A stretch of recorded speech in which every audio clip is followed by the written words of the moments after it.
So welcome to house of cars friends. ಇವಾಗ ನಾನು ತೋರಿಸ್ತಾ ಇರೋದು ಹೋಂಡೈ ವರ್ನಾ ಫ್ಯೂಡಿಕ್ SX ಬರುತ್ತೆ ಇದು.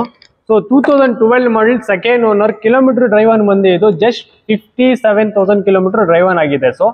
ಸೊ ಇನ್ಶೂರೆನ್ಸ್ ಕೂಡ ರನ್ನಿಂಗ್ ಇದೆ. ಇದು ಪ್ರೈಸ್ ಬಂದು ಹೇಳ್ತಾ ಇರೋದು 4,65,000 ಹೇಳ್ತಾ ಇದೀವಿ. ಸೊ ಬೆಸ್ಟ್ ಪ್ರೈಸ್ಗೆ ಫಿನಿಶ್ ಮಾಡಿ ಕೊಡ್ತೀನಿ. ಸೊ ಮ್ಯಾನ್ಯುವಲ್ ಟ್ರಾನ್ಸಾಕ್ಷನ್ ಬರುತ್ತೆ, ವೈರ್ ಎಂಡ್ ಬಂದು ಪೆಟ್ರೋಲ್ ಇರುತ್ತೆ, ಇದು SX ಇರುತ್ತೆ. ಸೊ ಬನ್ನಿ ಗಾಡಿ ಔಟ್ಲುಕ್ ಎಲ್ಲ ತೋರಿಸ್ಕೊಡ್ತೀನಿ ಒಂದ್ಸತಿ. So 2012 model, second owner, Verna fluidic SX. So well maintain, manual ಬರುತ್ತೆ, ಪೆಟ್ರೋಲ್ ವೇರಿಯಂಟ್ ಬರುತ್ತೆ ಇದು. ಸೊ 1.6 ಲೀಟರ್ ಇಂಜಿನ್ ಬರುತ್ತೆ ಇದು. ನೋಡ್ತಾ ಇದ್ದೀರಾ, ಔಟ್ಲುಕ್ ಎಲ್ಲ ನೋಡಿದ್ದೀರಾ ನೀವು. ಒಳಗಡೆ ಇವಾಗ ಎಲ್ಲ ತೋರಿಸ್ತೀನಿ ಬನ್ನಿ. ಸೊ 4 ಪವರ್ ವಿಂಡೋ ಬರುತ್ತೆ ಇದರಲ್ಲಿ. ಪವರ್ ಮಿರರ್ ಅಡ್ಜಸ್ಟ್ ಮಾಡ್ಬೋದು, ಓಪನ್ ಆಗುತ್ತೆ. ಸೊ ಸ್ಟೇರಿಂಗ್ ಅಲ್ಲಿ ನಿಮಗೆ ವ್ಯಾಲ್ಯೂಮ್ ಕಂಟ್ರೋಲ್ ಎಲ್ಲ ಬರುತ್ತೆ, ಕ್ರೂಸ್ ಕಂಟ್ರೋಲ್ ಎಲ್ಲ ಬರುತ್ತೆ. ನೋಡಿ, ವೆಲ್ ಮೇಂಟೈನ್ ವೆಹಿಕಲ್. SX ಅಂದ್ರೆ ಬೇಸಿಕ್ ಅಲ್ಲ, ಟಾಪ್ ಎಂಡ್ ನೋಡಿ.